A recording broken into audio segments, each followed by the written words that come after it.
although they say it's not humanly possible anyway, so I'm okay with that. All right, I'm hitting record. Just want everybody to know, can you guys still hear me, see me? All right, perfect.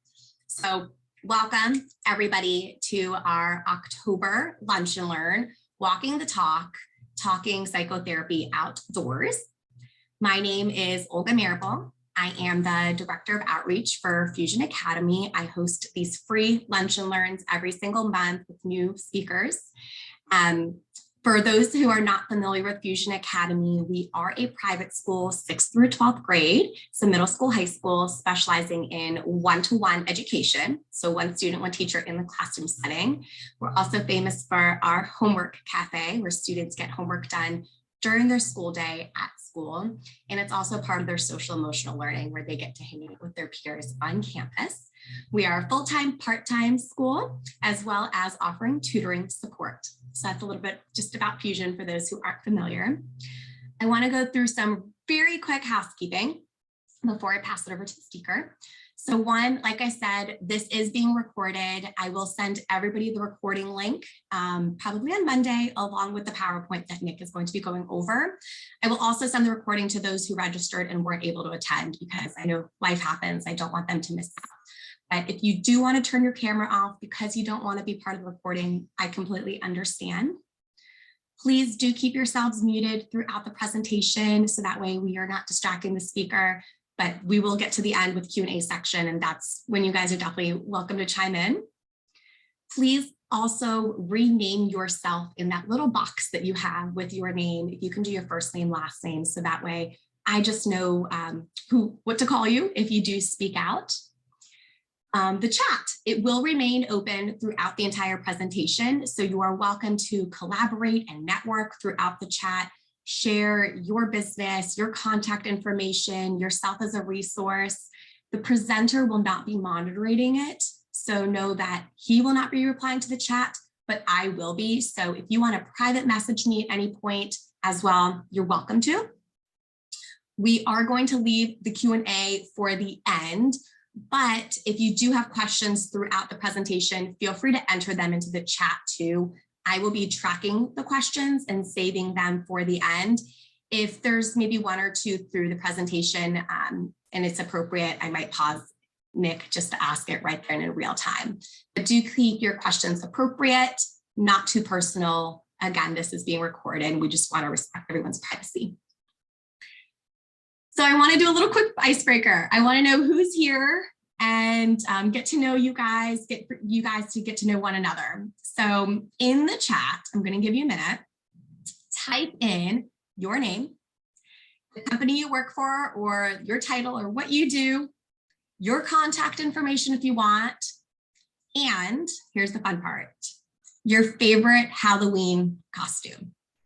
So Halloween's a big deal for me because it is my husband's birthday and my nephew's birthday. He's turning 3. So it's insane to have 2 family members on Halloween. So we take Halloween very seriously. But my favorite Halloween was, we do Halloween like a family costume theme every year. And I have a 5-year-old and a 2-year-old this year. But for our first family costume, we did Popeye. So my husband was Popeye, I was Olive, the baby was Sweet Pea, and it was really cute because he couldn't walk. So he was just like in this little red jumpsuit, and I made the dog a spinach costume. So he was like all green with leaves, and I'm pretty sure he hated it, and he hated me for that. So just wanted to share my Halloween with you guys. I'll put that in the chat, but if anybody wants to introduce themselves, share their Halloween costume, would love that. I'll leave the chat open for a minute. Sarah, Hunter, oh gosh, these are going so fast. A cow costume, Sarah, that's pretty cool. I like that. Marjorie, no favorite Halloween costume, we'll have to work on that. Anastasia, favorite costume is a pumpkin. Okay, so is it like a grown-up pumpkin or a little kid's pumpkin? Because I've seen where they like put the baby in a carved out pumpkin. That's super cute too. Oh, Bethany. A jellyfish, clear umbrella, glitter, and streamers. That's really cute. Oh, Anastasia, thanks for clarifying.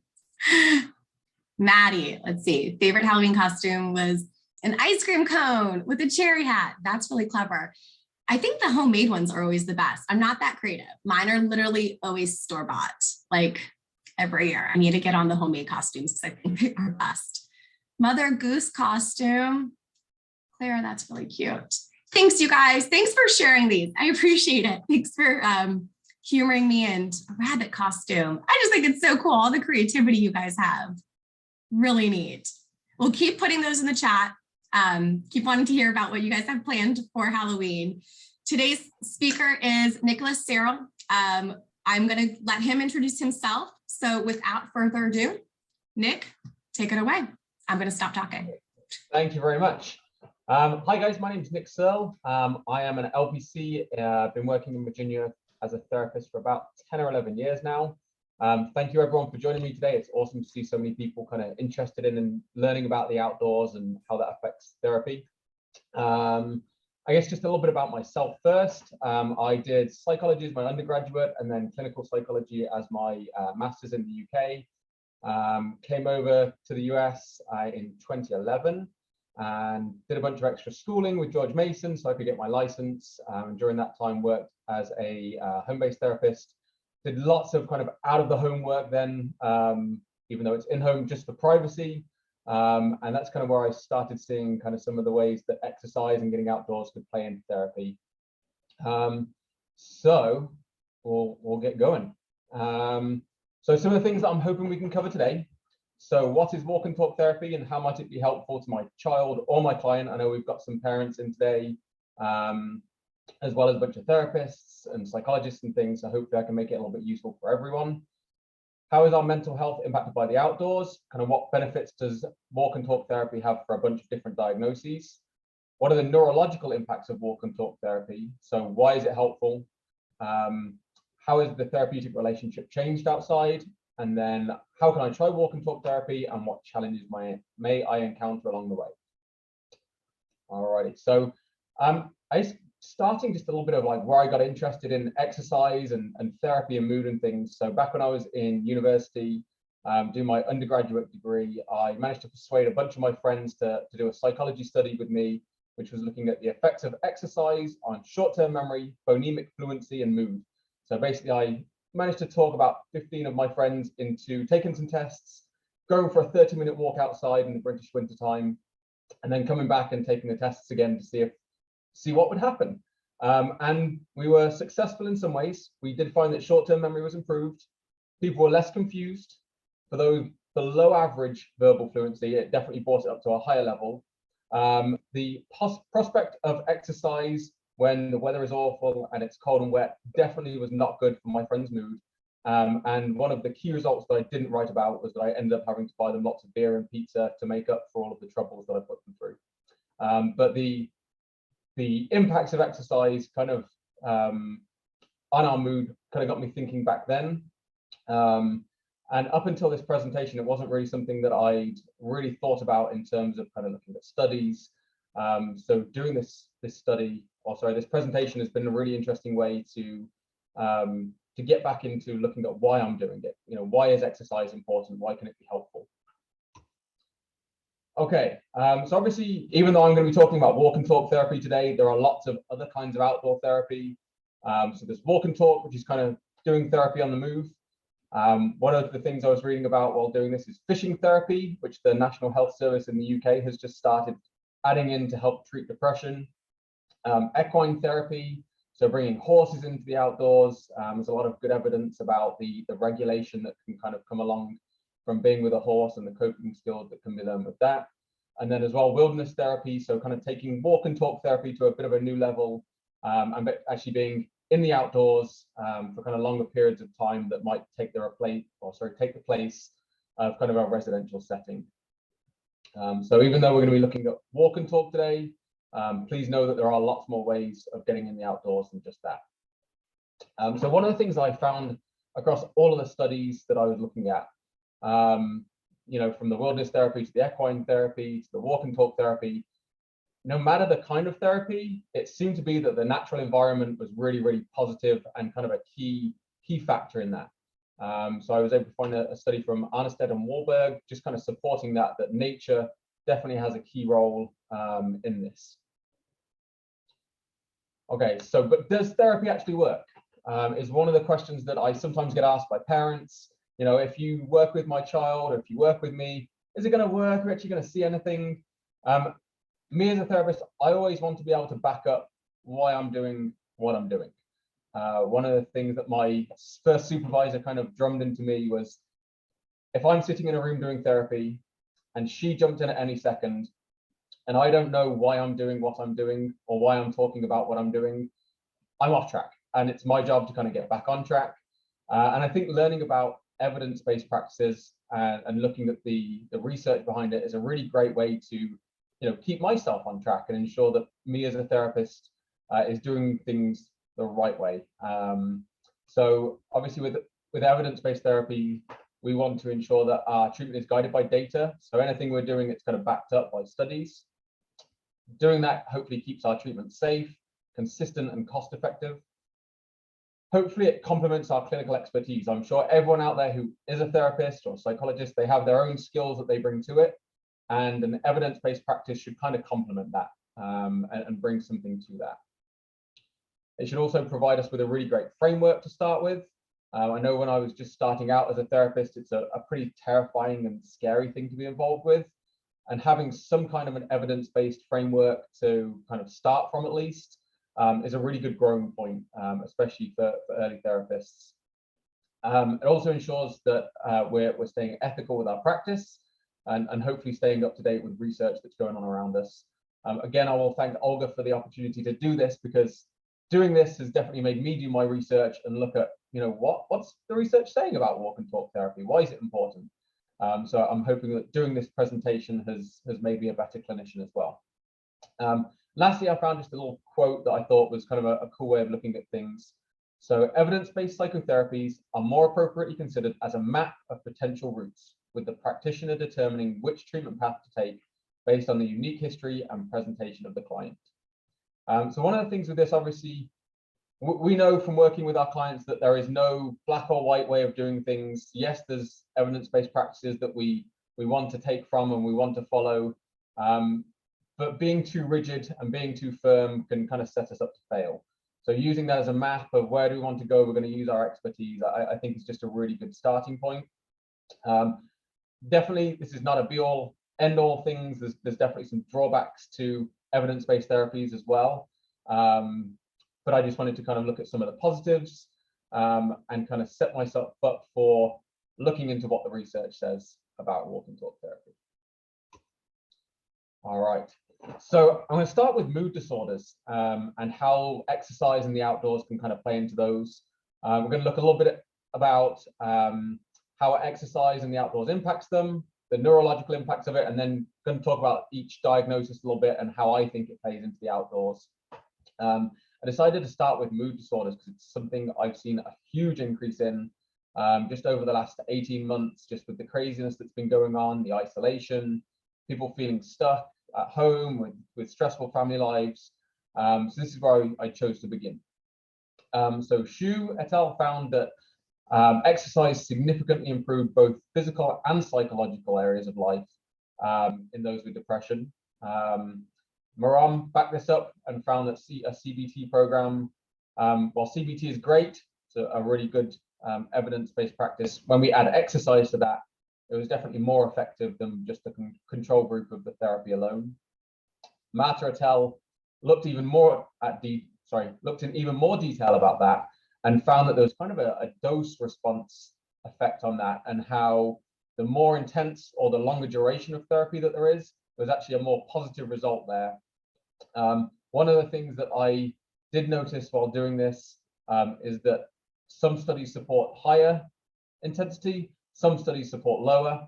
One of the lower ones was from Akakis, saying that light to moderate intensity may be best, and that for some people that really intense, vigorous exercise can feel threatening, with the fast heart rate, kind of maybe feels like a fight or flight response, and that can feel really overwhelming. So in thinking about exercise with our clients, we definitely want to be thinking about how are they tuned into their body, what might feel too much, what might they be comfortable with. Next study that I looked at was Berman, who found that walking in nature really increased the positive mood and cognition more than urban environments. And I thought that was a really interesting thing, that not only are we now looking at the effects of exercise just walking along, but we're also thinking about what's around us and why might that be positive.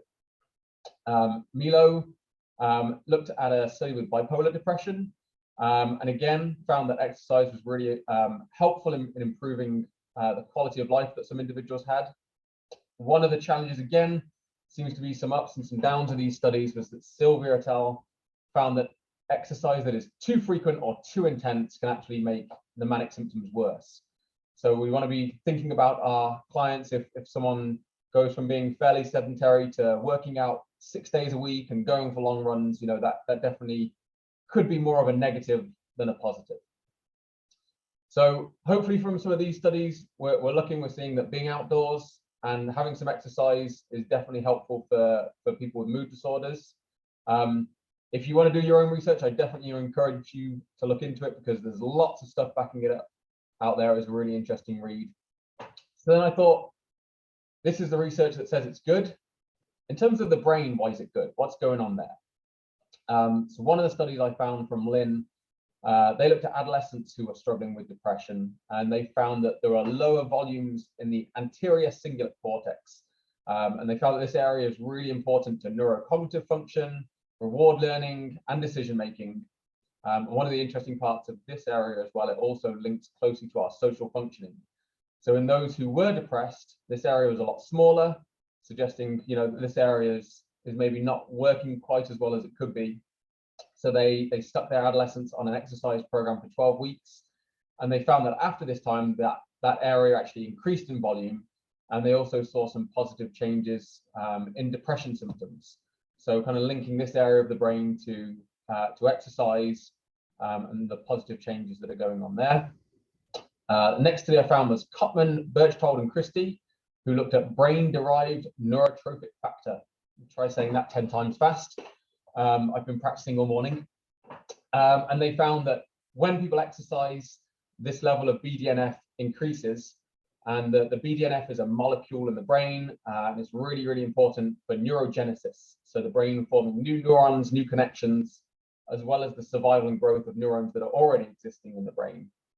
So it kind of makes sense that if these areas aren't working as well as they should be, or aren't able to function at the correct level, there's going to be some negative consequences. They also found that BDNF links closely to how neurotransmitters function. So things like dopamine obviously plays a large role in depression, serotonin, all of those things were found to be positively impacted by exercise. And last study I found was Lin and Kuo. Again, serotonin, norepinephrine, and dopamine, all of which have really important roles in mood regulation. Exercise brought these levels up, and again correlated with more positive levels of mood and lower levels of depression. So thinking about the studies back this up, I wanted to kind of think about my own experiences with depression and exercise and what I'd seen from some of my clients. So just some personal observations to kind of add in. I found that bringing exercise into therapy was fantastic for behavioral activation, which I kind of think is just doing something, just doing anything, and really starting small. I know a lot of people over the last year have felt really stuck and not really knowing where to begin. And going for a walk with my therapist once a week, all right, I'm getting out of the house, cool, I'm doing something. That was a really positive start to being comfortable expanding to other areas and other activities. Another positive part of getting out of the house for a walk and talk session, just adding to the routine, having something on the calendar. I know that some of my clients have shared, it's kind of nice to look forward to a walk to go on, or it's kind of nice to be able to have a reason to get up and get dressed, rather than just sitting and doing therapy in my pajamas in bed, which definitely has happened. So again, just getting people out of the house and adding something positive to that. Exposure to experiences, I feel like this ties in again to the behavioral activation, but if someone is at home and they're stuck and they're in kind of the throes of depression, and they're seeing the world as a really negative place, the amount of experiences that they're being exposed to is really, really small. So sometimes just getting out of the house, going for a walk, you know, we're around nature, we're around sunsets, sunrises, just kind of some beautiful areas. We're around geese that are doing silly things, just interesting experiences that someone might not have had otherwise. The last area that I found was interesting with people struggling with depression is kind of reduced feelings of being stuck. And this is definitely something that I've witnessed myself, but also had clients share during the session. I know sometimes my clients come in and, you know, they've tried the coping skills, they've tried the medications, things just aren't working, and they're stuck.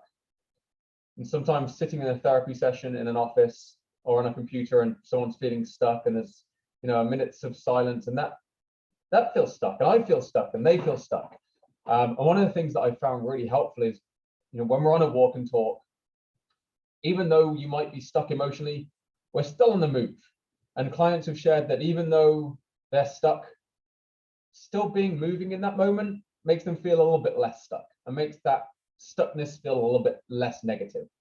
So just bringing that into treatment with people with depression, I found really positive as well. All right, so I guess, Olga, any questions on the depression side of things before I carry on?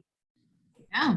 All right, I've got like 3 or 4 different diagnoses that I'm going to go into. So if anyone feels like they want to ask a question about each one as we go, feel free to, you know, that could be a good time to jump in. All right, so done with mood disorders, we're going to go on to anxiety disorders. So Moran found that there were significantly lower levels of anxiety in those who combine CBT and exercise. So again, CBT seems to be one of the biggest evidence-based treatments that gets researched. So it's good to see that adding exercise into that can be really positive. Bischoff found that aerobic exercise is a really great add-on to exposure-based CBT, and that sometimes the deep breathing from exercise can simulate panic attacks and build tolerance to those physical sensations. So if you're along, you're running, you're out of breath, that tightness in the chest can feel a little bit like anxiety sometimes. In theory, the more you run, you get used to that feeling. That feeling becomes less overwhelming when you are having a panic attack. Is the theory. I would encourage anyone who's looking at bringing this into a session to have a really good plan, and definitely talk clearly with your client about what that might look like, what they might feel like. The last thing I would ever want is for someone to go out there and be suggesting to their clients that they go and do a bunch of sprints and then end in a panic attack. That would definitely not be good. Next study from Song et al. Just 15 minutes of walking in nature can bring a reduction in anxiety, and it also improves the physiological and psychological relaxation. So again, this was the second study that I found that looked at the surroundings, and it's not just the act of walking, it's the fact that we're in nature, we're around trees, grass, animals, birds, and that this can be really, really positive. In looking at this, and something that I didn't include in the presentation just because it's a huge area, is something called ecotherapy, which looks a lot more at the relationship between the individual and nature, and kind of trying to heal the relationship if it's not a healthy one. So it's not something I went into this, but it looked like a huge area of research if someone is more interested in kind of looking at how we as humans interact with nature and how that plays into our emotions. Next study, again, Katera was supporting that walks in nature are more effective at reducing anxiety than walks in urban areas. Jaziri found that reduced symptoms of social anxiety disorder after exercise. And one of the cool things about this study was it actually lasted over 3 months. And they found that the people who started exercise just in the program tended to carry that on into other areas of their life, and that the symptoms, of social anxiety were reduced ongoing from that time. So it's good to know that it's not just a short-term, all right, I've exercised, I feel good. You know, there are long-term benefits of that. And the last year I found with Brown et al, looking at people with OCD, again, obsessions and compulsions reduced when they engaged in a 12-week exercise program. So looks like there's good evidence in terms of both the walking and being outdoors, and how effective that might be with some of the anxiety disorders that people are struggling with. All right, so again, that kind of begs the question of, like, if it's effective, why is it effective? So I looked at some of the neurological effects of exercise. Greenwood found that the dopamine systems become more active after exercise. One of the interesting things with this, when the dopamine systems are more active and they play into the reward systems, that tends to make us more resilient and less aversive to some of the events that might be going on with our stress systems. So they kind of hypothesized that the more active we are, the more engaged we are with exercise, we can actually tolerate more stress and more anxiety than we could without the exercise. Amundsen looked at the thermoregulatory mechanisms. So this is that our body kind of tends to become aroused and warm during both exercise and exposure to stressful events. And again, they theorized that looking at situations that cause anxiety, if our body becomes aroused and that feels really uncomfortable, that's not a good thing. We're going to react really negatively. Whereas if we're used to those feelings, then hopefully we have a more positive response to that. Next study was from Ross and Thomas, and they found that the hypothalamic pituitary adrenal axis was downregulated when people exercised. And this is an area that when people are struggling with stress and anxiety, it tends to become more sensitive, more reactive. So the fact that exercise downregulated that, calmed that down a little bit, was definitely a positive. And the next study from Searle, again looking at the brain-derived neurotrophic factor. When people exercised, their levels of BDNF increased. And they actually found that people with higher levels of BDNF were more open and more successful in exposure therapy. So I like that this study looks at setting people up for success in other types of therapy that we do.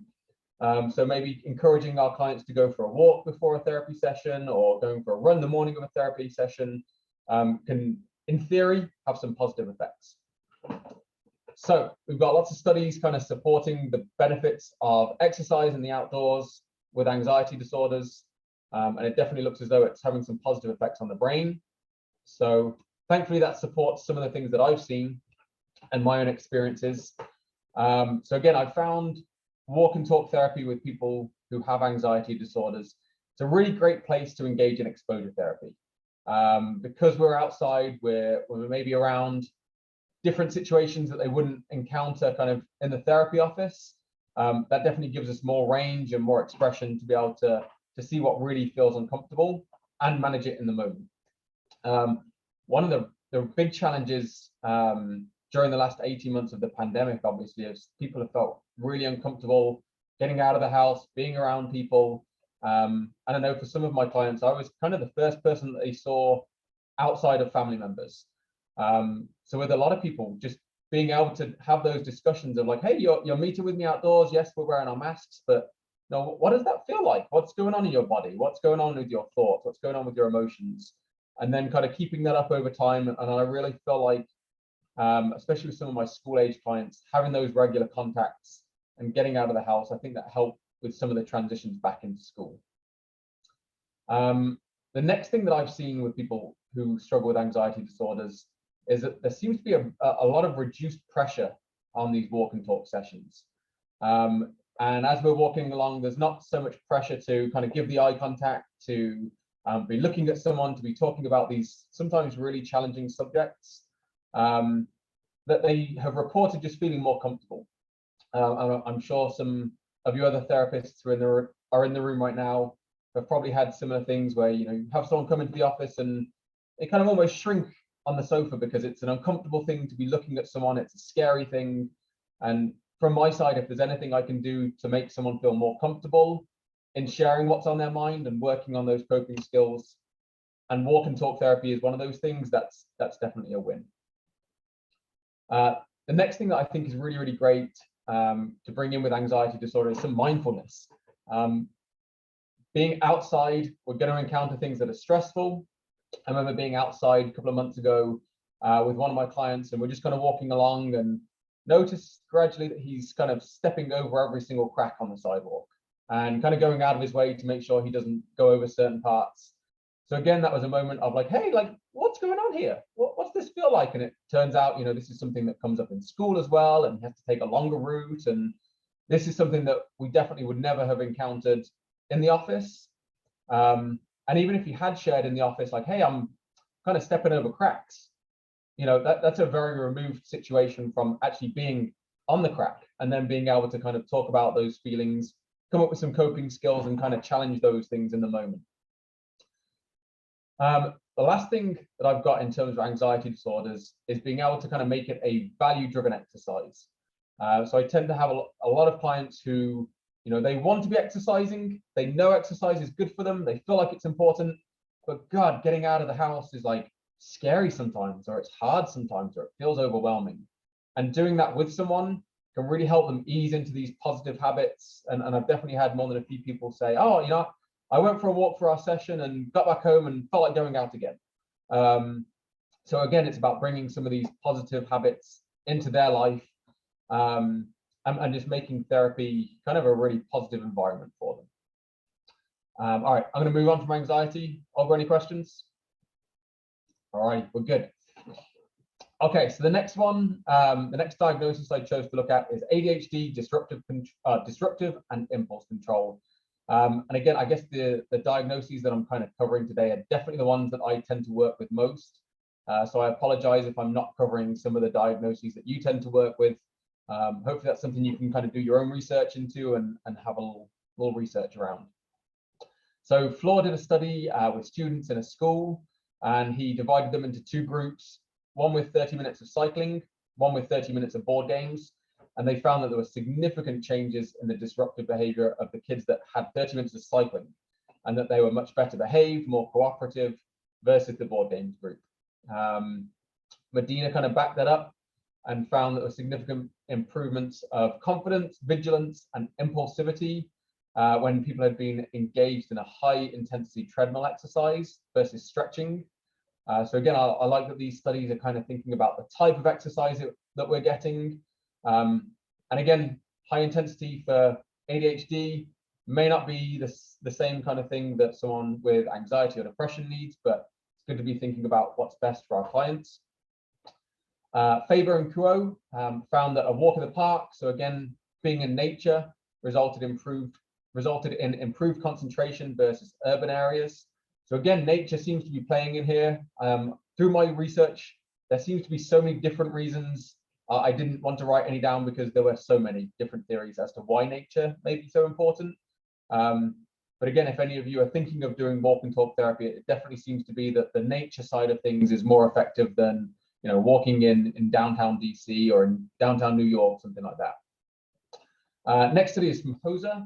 They found that inattention and moodiness was reduced at home when children with ADHD exercised for 30 minutes a day.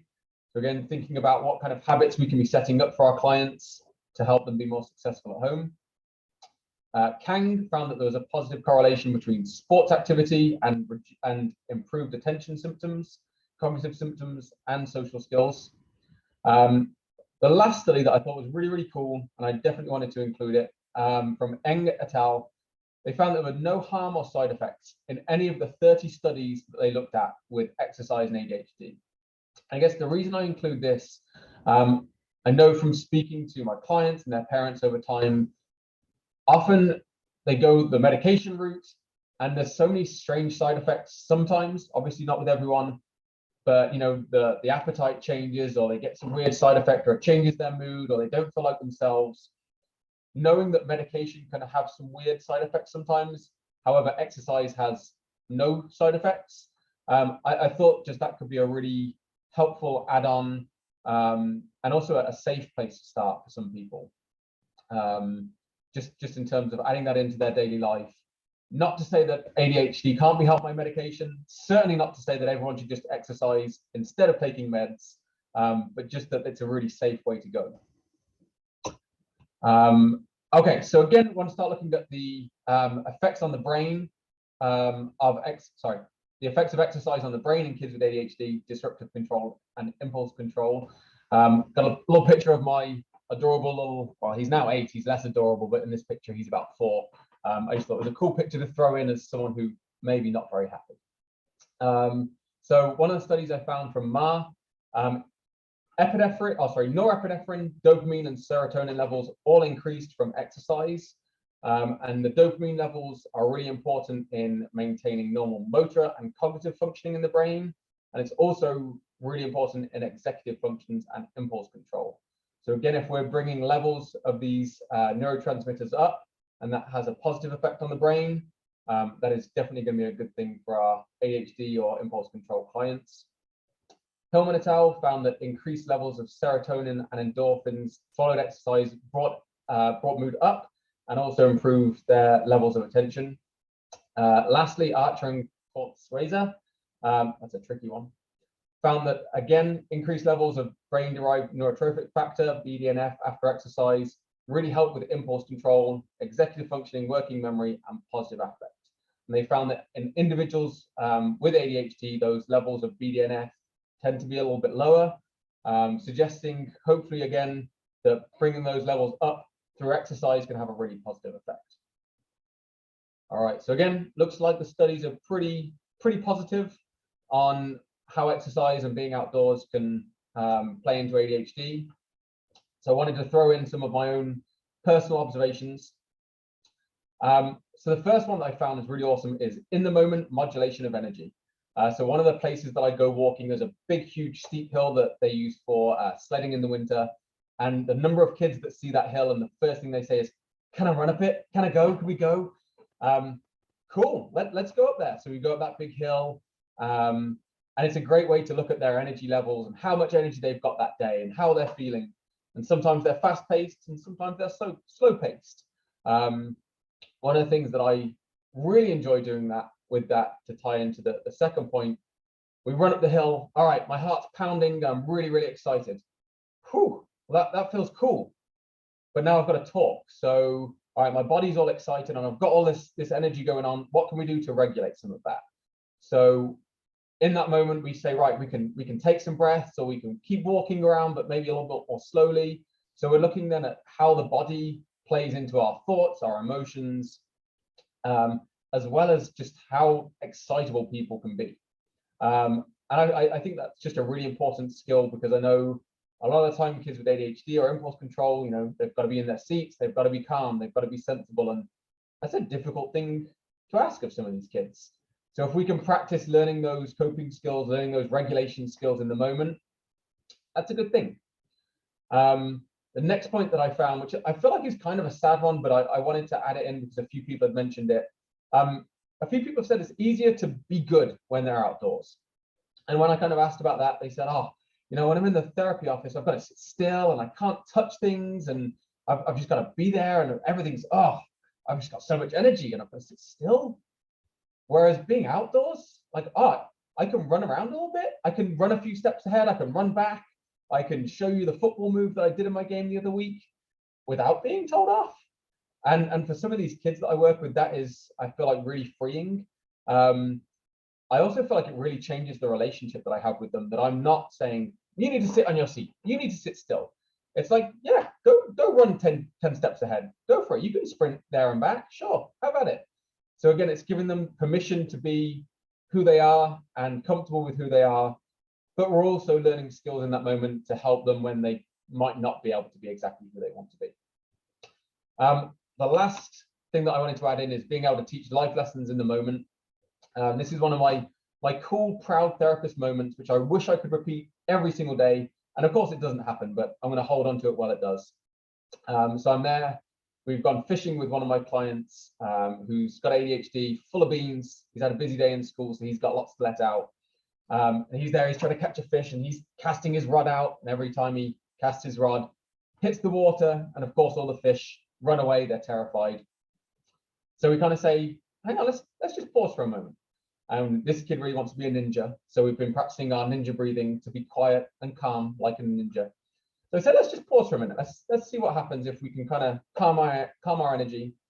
So we take like a minute or two just to do some deep breathing exercises. Nothing too crazy. So he does his deep breathing, casts out, literally within about 5 seconds, catches a fish. And I was just like, oh, this is fantastic, perfect therapy moment. But for him, it was like, oh, I can be in control of my energy. And it also reinforced for him that sometimes taking that moment to pause, to calm down, to rethink about what I'm doing can be really positive. Again, certainly not going to pretend like I have one of those moments every single time, but it's kind of cool when it happens. Any questions on ADHD or impulse control stuff before I carry on? All right. So the next diagnosis I'm going to look at is trauma. So again, tends to be a big topic at the moment that a lot of people may be getting diagnosed with a little bit more. So Rosenbaum found that a exercise program reduced the symptoms of PTSD, and it also made some really positive physical changes that tend to really hold people back. So one of the things in his studies that he noticed a big increase in weight gain, people getting sick more often, some of the cardiovascular symptoms, and just physically not feeling good. So the fact that exercise can help with this and also improve their symptoms of PTSD, really positive. Paul et al. Found that starting therapy with an attention on wellness and exercise led to a bit more openness for trauma-focused therapy. So I know for some, getting into a session and sharing all the awful things that happen to you can be really, really uncomfortable and really challenging. But starting just with that physical wellness piece of, okay, how's your body feeling? You know, would it be helpful to go for a walk? Would it be helpful to get out and exercise more? They found that was a really good start to get people engaged in therapy and have some positive effects from that as they went on. Koziel incorporated some walk and talk therapy in a residential setting. And again, they found that this built positive habits that not only were present in the residential, but they carried them on home. And again, this was correlated with some really positive effects on their PTSD symptoms. So again, suggesting that exercise is a really important piece to our emotions. Powers et al. Found that individuals with PTSD responded more positively to exposure therapy when they exercised on a treadmill before treatment. So again, this is similar to the other study, suggesting that if we exercise or get some fresh air a little bit before we go into therapy, our bodies, our brains, our emotions might be in a slightly better place to really engage with the process. The last quote that I included from Van der Kolk, who I feel like is kind of a bit of a therapy god in terms of bringing in exercise and the body. The troubles of our patients and ourselves are not in our heads. They are in our entire organism, and trauma certainly is part of our entire organism. I just thought it was a really cool way of looking at it, that we're not just our thoughts, we're not just our feelings, we are all of us. And if there's any way that we can bring some positive effects to our whole body, you know, we as therapists are definitely doing our jobs to help our clients in that. And Van der Kolk actually used yoga as a piece of that exercise and found that that was really helpful with some of the PTSD symptoms. So moving on to the neurological benefits, there seem to be fewer studies into the neurological benefits of exercise with trauma. Not sure if this is something that's just kind of gradually coming out. So Powers found that there were increased levels again of brain-derived neurotrophic factor after exercise. And they found that one of the important things with this, the BDNF really helps with synaptic plasticity, which helps with our memory, with our long-term learning. And one of the big parts of memory, obviously, is being stuck with those memories that are very stressful, very overwhelming, very painful. And if there's a way to kind of rework those or kind of re-encode those, that can be helpful, and that having higher levels of BDNF in our brain can definitely factor into that. The next study linked in the HPA axis. So again, the hypothalamus, pituitary gland, and adrenal gland. In individuals with PTSD, this is often exaggerated. There's a lot of stress going on with that system, and exercise kind of help downregulate and calm that system. So again, someone who might be really reactive and overwhelmed by some of the triggers around them, they feel a little bit calmer and a little more able to manage that. Okay, moving into some of my own observations of trauma and walk and talk therapy. And I'm going to say that I've noticed this simply for some of the clients that I've worked with. I'm not going to generalize this to every single client that has trauma. I definitely feel like as a therapist, every trauma client we have, we kind of need to think about a little bit differently. What are their triggers? What might feel too overwhelming? What might they be comfortable with? So I wouldn't want to generalize all of this too much to everybody. For some of my clients, I've heard that being outdoors helps them feel a bit safer. They don't feel as trapped. They don't feel as stuck in those moments. Again, I guess it's that kind of being in nature, there's space around it. I've been told by some people that can be really helpful. Adding the walking or fishing, again, thinking about that being side by side rather than face to face. I've heard from some of my teenage clients that that definitely makes things a little bit easier to talk about when there are really uncomfortable topics that they're going into.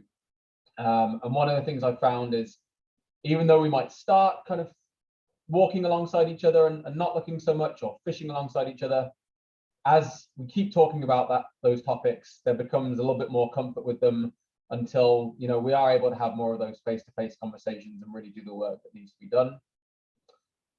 Next area that I find really, really cool doing the walk and talk sessions with is linking bodily sensations to trauma. So obviously the fight or flight response is huge, playing into trauma and feeling very overwhelmed, you know, the racing heartbeat, sweaty palms, funny feelings in our stomach. So sometimes I'll be walking with my clients and, you know, we'll walk up the hill and we'll, you know, take our pulse on our wrists or on our neck and just kind of talk about what our body's doing, what fight or flight might be, and then how that plays into their trauma and their body, and then practice some of the coping skills that, can you do it in an office? Yes, I've definitely had clients where I've made them do jumping jacks in the office, that kind of thing, to bring up heart rate. But being able to do this outside on a hill, it just adds kind of a really interesting dynamic to it. The last thing that I wanted to add, again, this is simply for some of my own clients. Had some clients who, you know, big fears about being away from their parents, or something bad happening to their parents, that kind of thing. When we're out, you know, if we go around, there's a lake that I tend to walk around. It's like a 15-minute loop. Sometimes when we go out, I can kind of see them checking on where their parents might be. Again, it gives us the opportunity to talk about some of the thoughts and feelings that might be coming up that they probably might not be experiencing in an office setting. So again, just it's a slightly different area that I found can be kind of helpful. All right, any questions about trauma before I move on? All right, cool. So the next thing I'm going to talk about is the therapeutic relationship and how that changes with being outdoors, because I feel like that's a really important thing to go into. So just in beginning this, just wanted to kind of define what that might be. So I found this great quote about the therapeutic alliance. So it is the collaborative aspect of the therapeutic relationship in which the client and therapist together negotiate the focus and depth of the relationship. And they kind of break this down into a few different components: emotional bond, agreement around goals and tasks, responsiveness, and synchrony. And as I was reading this, the synchrony one, can't even say it, really jumped out at me, and got me thinking about when I'm out on these walk and talk sessions, that I really have to work hard to kind of be in sync with my client, that I can't go out at a walking pace that I want to be at, that I have to kind of match where they're at. And sometimes that's slow and kind of trudging. Sometimes it's full of energy and they're full of beans. But I find that a really interesting kind of area to look at to gain more information about their mood, their energy levels, how they're feeling. Whereas, you know, if we're sat in an office, that might not be something that I always pick up on. So one of the studies that I found to kind of back this up was Revel and McLeod, who found that there was an increased awareness of the client's needs when doing walk and talk therapy. They looked with 18 different therapists in the UK, and they talked with them about some of the things that those therapists really liked about walk and talk therapy, and that was some of the areas that they found were really important. So again, staying on the same subject, why is the therapeutic relationship different outside? So the first one that I came across was increases feelings of equality. Again, this is something that I hadn't really thought about at all until preparing for this presentation, but thinking about it was a really interesting thing to do. Previously, you know, people would come into my office and there's me in my nice chair and I've got my certificates on the wall. This is my office, come on in. And just kind of how there may be some power dynamics there and what that would be like as a client. Whereas when we're doing walk and talk therapy, welcome to the lake. You know, this isn't my lake. I don't own this lake. You know, there's no fancy certificates on the wall. This is just kind of nature. I haven't actually had the chance to talk to any of my clients about, you know, this difference and what that might be like, but I definitely have had some that I have met with in my office and have met with outside, and it's something I'm going to talk with them about. just because I'm curious as to what that's like from the client side. The next benefit of being outdoors on the therapeutic relationship was that walking side by side can invite a freer, less inhibited connection to develop. Again, I think this goes back a little bit to the anxiety piece of sometimes when we're walking alongside next to each other, it's a little more comfortable to have those conversations. So hopefully that is a really positive thing to bring into the relationship, that if someone feels comfortable, they're going to open up. The next one is about the therapeutic space varies between clients. So in an office, my chair is here, your chair is here, and that space doesn't usually change. We are where we are. Whereas when we're outside and we're doing a walk and talk session, some people tend to want to linger behind a little bit and for me to be the leader. Some people want to charge off and they want to be the leader. Some people want to direct where to go. Some people want me to be the leader. Again, I think that's just an interesting thing to think about, how that person might play out some of these patterns into real life. Had one kid who, every time it was, oh, I don't mind where we walk, you choose where to walk. Oh, I don't care. And it turned out through conversations about, that experience for him, he tends to give in a lot to his friends and tends to be the one to sacrifice what they might want and feels uncomfortable kind of advocating for himself. So again, we started talking about how he can advocate in therapy sessions for what he wants, and kind of building some of that that power in his own life and control in his own life. Next thing I found was a little quote that I wanted to read out that I thought summed it up quite nicely. Walk and talk is an activity situated within the context of the therapeutic relationship and actively supports empowerment, equality, and client preferences to be explicitly negotiated and incorporated into the therapeutic relationship. So this is one of the things that I hadn't thought about up until doing this, but I guess was kind of subconsciously doing anyway. With every single client that I do walk and talk with, we have the conversation of how far do you want to go? How cold is it? When it's too cold, when do you want to just move online? If it's raining, do you still want to meet? Do you want to bring an umbrella and me to bring a coat, or do you want to stay inside? What happens if you get tired? Where would you like to go? What are the paths like? So all the time in this relationship, we're kind of building a lot more freedom for the client to really express what they feel comfortable with, what might make them feel successful. I think it's a really good way to empower our clients. And it's definitely not something that I don't think I'm really able to do in the therapy office, or definitely to as bigger an extent. So the next one, again, sticking on the therapeutic relationship. So it is co-constructed and co-created in the here and now. And it, again, really offers that freedom of movement and creative ways of processing that if we're in the outdoors, this is something that's very different to being just sat in an office. We have the option. Do we walk fast? Do we walk slow? Do we sit on a bench? Do we want to walk around the lake? Do we want to go down the paths? There's just a lot more freedom outdoors, which I really like, and I know some of my clients have reported, again, it's a really positive thing. The next piece is that it allows for real life metaphors and more creativity as a therapist. I love a good metaphor. I think a lot of therapists do. We try and bring them into our sessions to help people kind of understand what's going on. Being outdoors and being in different environments definitely allows for a different spin on that. I guess another example, I was fishing with a different client a few weeks back. The session before, we kind of caught 4 or 5 little fish. We're using our bread and our bobber. And today we were doing exactly the same thing. Got our bread, we've got our bobbers, we're casting out, and we're not catching anything, and it's not working. And this is a little frustrating. So what's going on?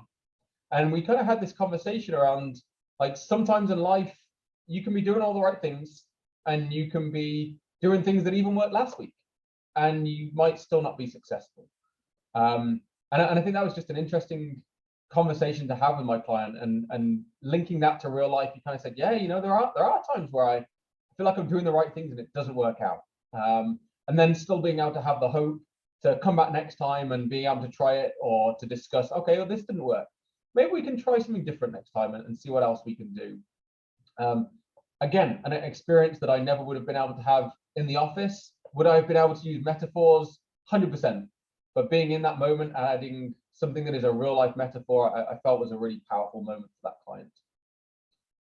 Last thing in terms of the therapeutic relationship that I wanted to say, I guess maybe it's a little bit more from my side than the client side. I've noticed that I feel much more energized and happy and excited to be a therapist when I've been outdoors and been on walks. Tends to be, most days if I'm walking kind of 4 or 5 miles, I have a bit of a mix at the moment of online sessions and in-person sessions.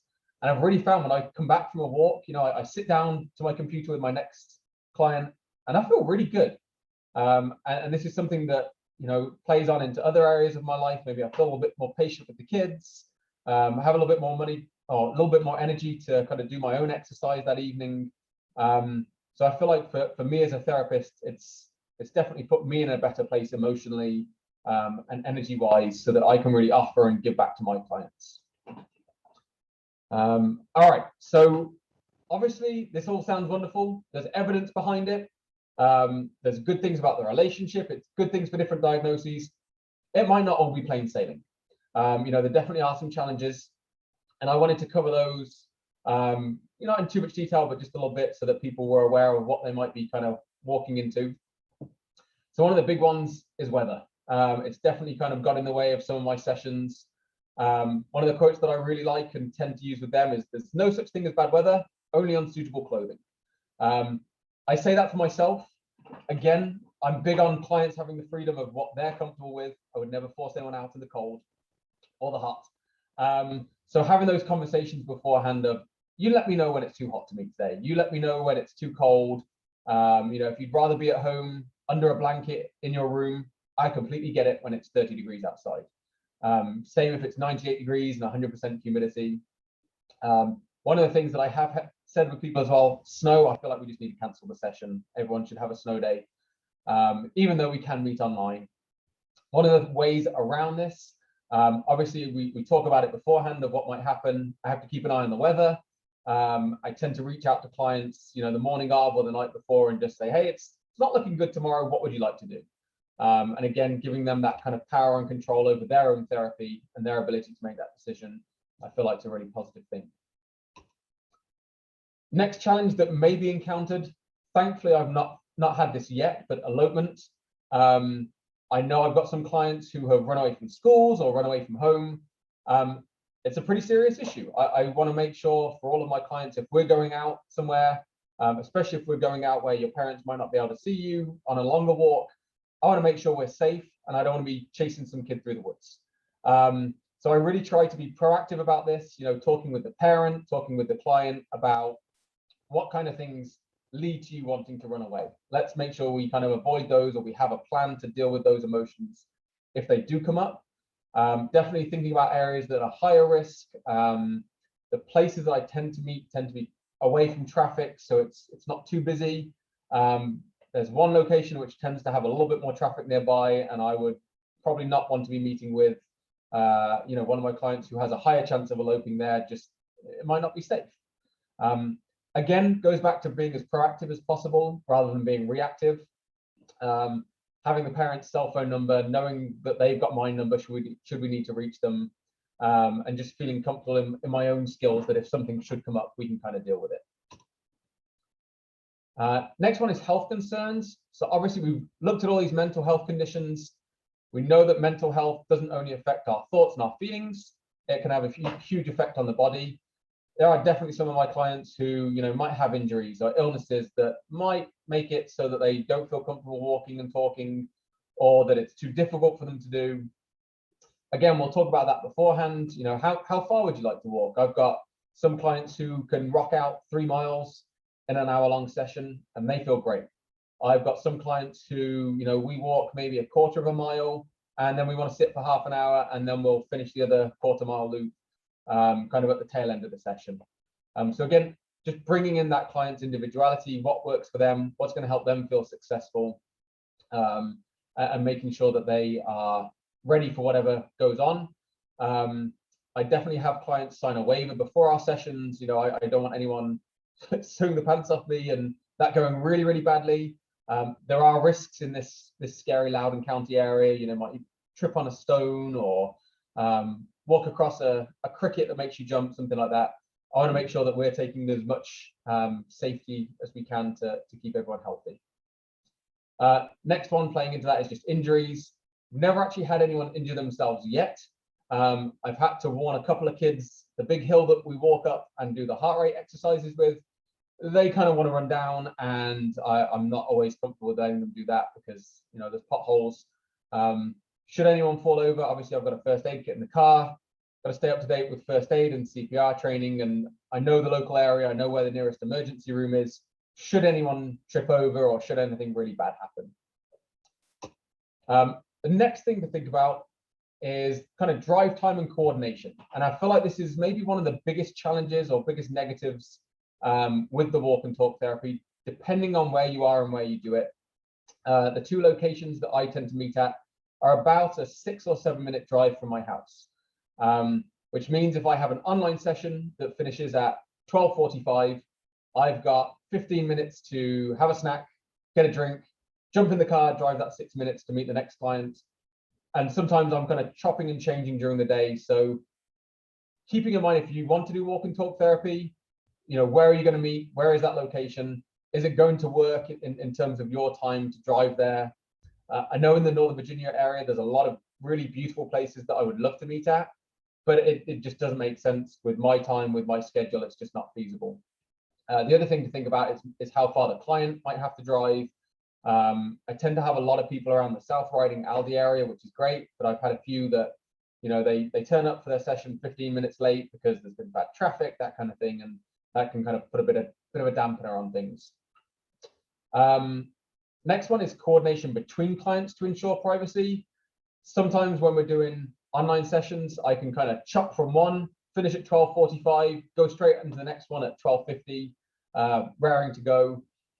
When we're working with clients in person, I tend to try and allow myself a little bit more of a window.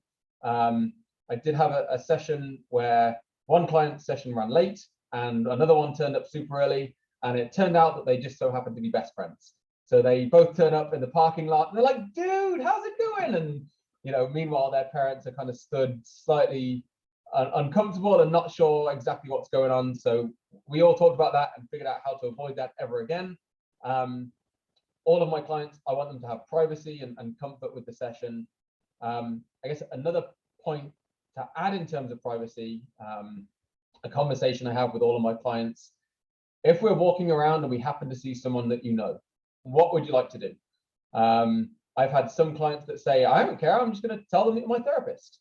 I've had some clients that have said, you're going to pretend to be my dad, right? And I kind of say, you know what, whatever helps you feel comfortable, I'm okay with it in the moment. If you want me to be that kind of crazy weird uncle who's hanging out for the night, cool.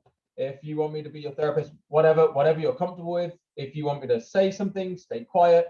All of those things we will talk about before we even leave the parking lot and begin therapy. The last thing I would ever want is someone to feel uncomfortable and surprised by, you know, a meeting that they didn't expect to encounter. The last thing that we always try and do as well is just have that plan in place of the weather's bad or they're too tired or the bus has run late or we can't get there on time. What do we do? I tend to be pretty flexible with this. I do a lot of online therapy as well. So if it's looking like in-person isn't going to work, definitely try and bring them online for the day. Very flexible with that. Again, giving the client that freedom, but it's also kind of got to work for both of us. And talking about that in advance seems to be the way to go. And I think that is about that. Curious as to if there's any questions. Hopefully everyone's found something interesting in there. And thank you everyone for kind of joining me and hearing me out. Thank you, Nick. This was absolutely wonderful. Truly learned a lot. I'm sure everybody else the same too. We do have a question from Anastasia. Do you want to ask a question yourself or did you want me to read it out? Sure, I can go ahead. Thank you so much for the presentation. This was great. So for clients who, just wondering about format, are there clients who this is an option within sort of in office, sitting down, talk therapy, or are there some clients who want walk and talk only? And for those clients, are you doing an intake session on a walk and talk or you bring them into the office for the first session? Oh, good questions. So I have, I have walk and talk as an option for, I think, all of my clients at the moment. As I started doing it, I definitely offered it to everyone that I thought might be interested.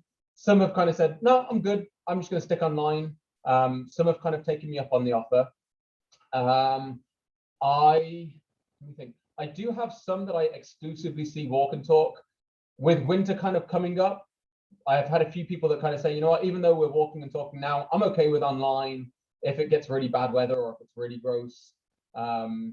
So my guess is there's going to be some flexibility with that, you know, whether we meet online or whether we do meet in person. For the intake sessions, I pretty much exclusively have said that I want to be on my computer for the intake session. I feel like for me as a therapist, that's my information gathering time. That I really need to be able to write down what's going on, recording all these things, making sure that I'm asking the questions that I kind of want the answers to. That said, I have had a few clients where I'll meet with the parents online to kind of gather the information that they want to share. And then I'll meet with the client, because I work a lot with kids. I'll meet with them in person in the very first session. Usually that goes by kind of saying to the parent, you know, what do you think would be most successful for them? How can I set your child up for the best possible session? And they usually say, you know what, if we can just get all of our information out during the online session, and then he can meet you in person, that will be a really positive way to kind of get him on board. So that's been my own experience. That said, I feel like walk and talk, again, is just one of those things where you can really be flexible and kind of do what you feel comfortable with as a therapist. I know one of my old co-workers, she has an office, everyone meets at her office, and if the weather's nice and they want to go for a walk, they'll go for a walk. If they just want to sit, they'll sit. So again, it's having that flexibility and talking to your client and having some options about what might be best for them. We have lots of questions coming in. So the next one is from Karen Scott. She asks, insight on children with autism. And I don't know if there's a specific question around that, Karen, or if it's just sure. So I have a couple of clients on the spectrum. I didn't include this in there. It's not one of the areas that I work with the most. Obviously, autism spectrum disorder is a huge area, very varying ranges of functioning. I have some higher functioning clients that have shared that being outdoors makes them feel more comfortable socially. There's less pressure to, you know, give the eye contact that feels difficult. Again, I imagine kind of knowing your client, I would think there's definitely some clients that would not benefit from being outdoors and that might be a safety risk. I don't know in terms of the research to back up whether, you know, exercise plays into autism spectrum disorders. My guess would be that it probably would. You know, if you stick into Google effects of exercise on autism spectrum disorders, my guess would be there's some good research supporting that it can have some use somewhere in there. So I would encourage you kind of judge your client and judge your own skills of what you feel comfortable getting out into nature with them. Thank you. Heidi has the next question. Indoor sessions are typically 15 minutes. Should outdoor be longer, shorter? Thoughts on walking the labyrinth for a session? What was the last bit, sorry? I'm not sure what that means, actually. Heidi, do you want to add into that?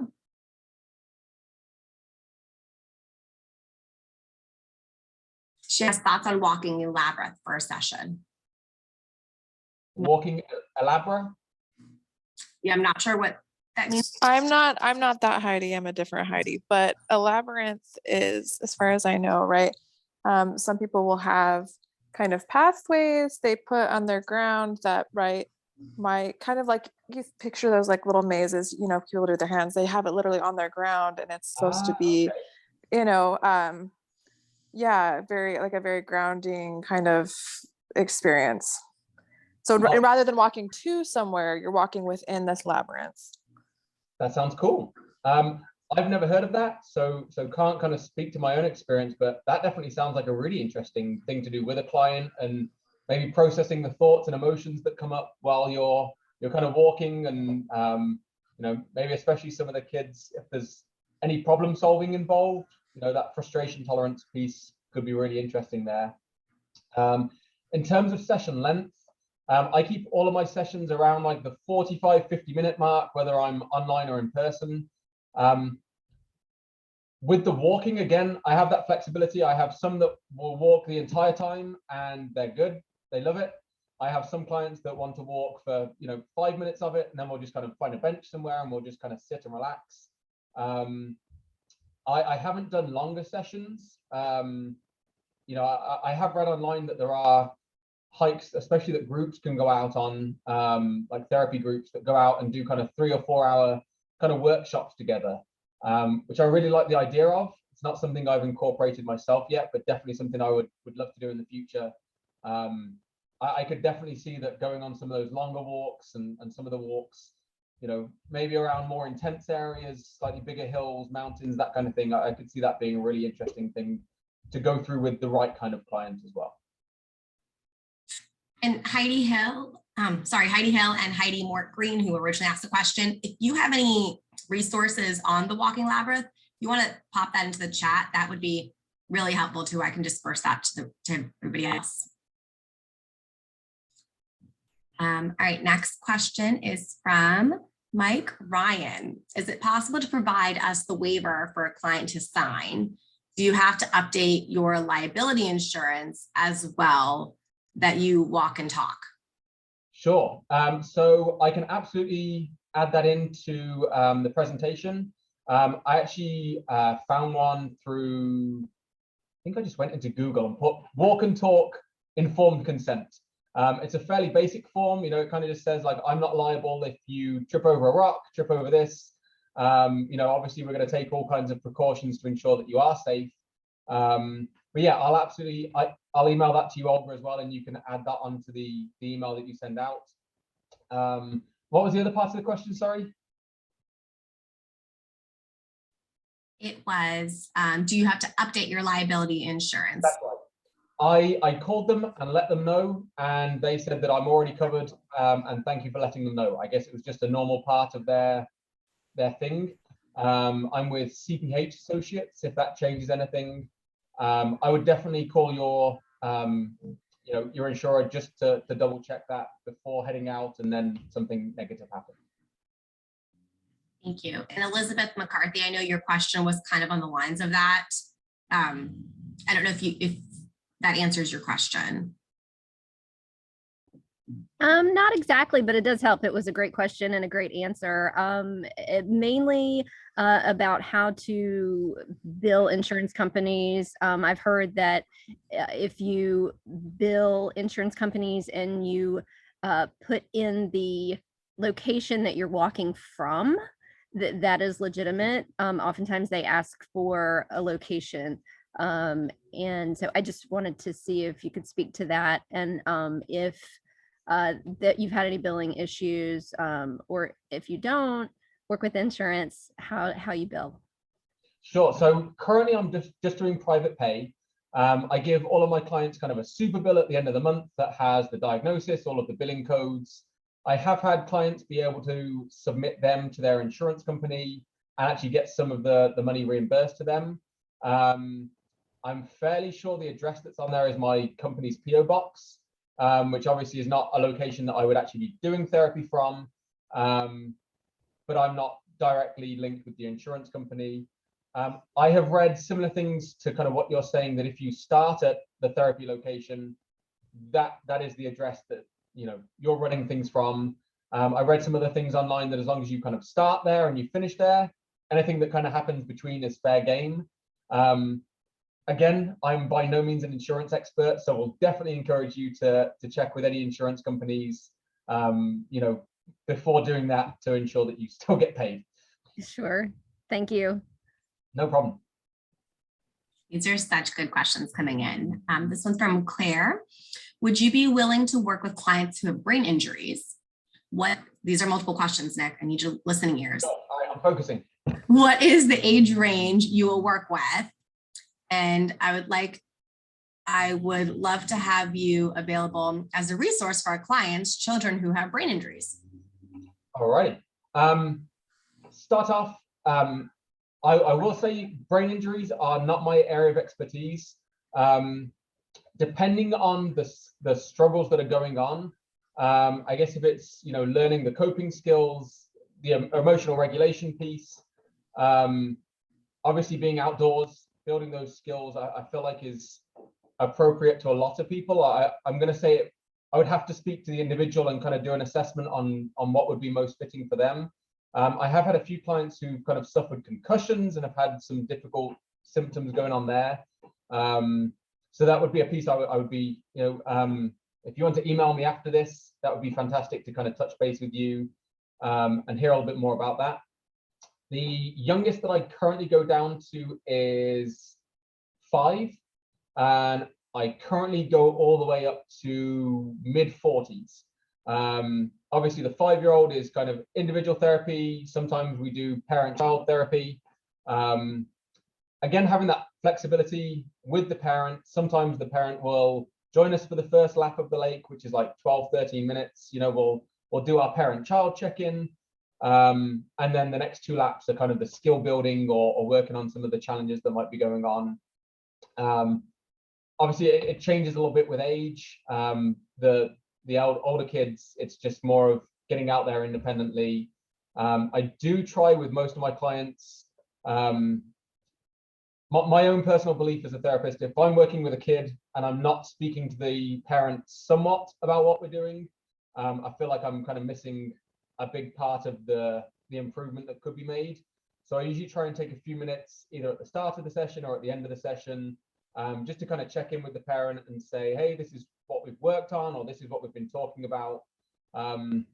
Again, confidentiality is huge. I always talk with my client about that before speaking to the parent, and kind of saying, you know, what are like 1 or 2 things that you might feel comfortable sharing with your parent? Is there anything you definitely don't want me sharing with them?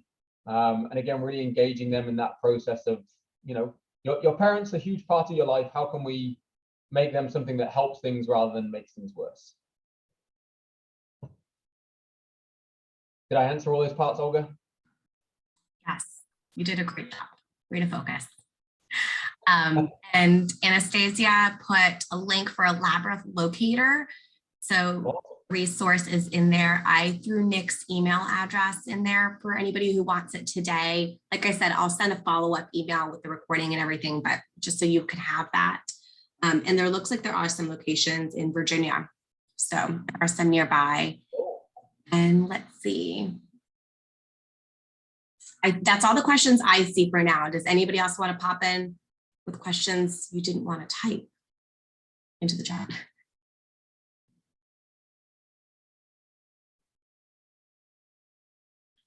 All right. I think this was wonderful, Nick. I mean, there were so many really good questions and so much good information. The feedback that is in the chat, I'll send to you, Nick, because I'm sure you were too busy presenting to read it, but people really appreciate the information. So just thank you for your time and your knowledge and the research that you had put into gathering for everybody for this. And thank you to everybody who showed up today. I know that Fridays are really hard, and I appreciate you taking the time to join us and to learn with us, and hope that you can attend our future lunch and learns if the time works for you. So everyone have a wonderful weekend. Have a beautiful Halloween. If you are celebrating, I will send photos along with the recap so you guys can see that little sweet pea of mine. But you guys take care. Thank you all for the chance to do this as well. And thank you everyone for joining me. It's been a lot of fun. Thanks all.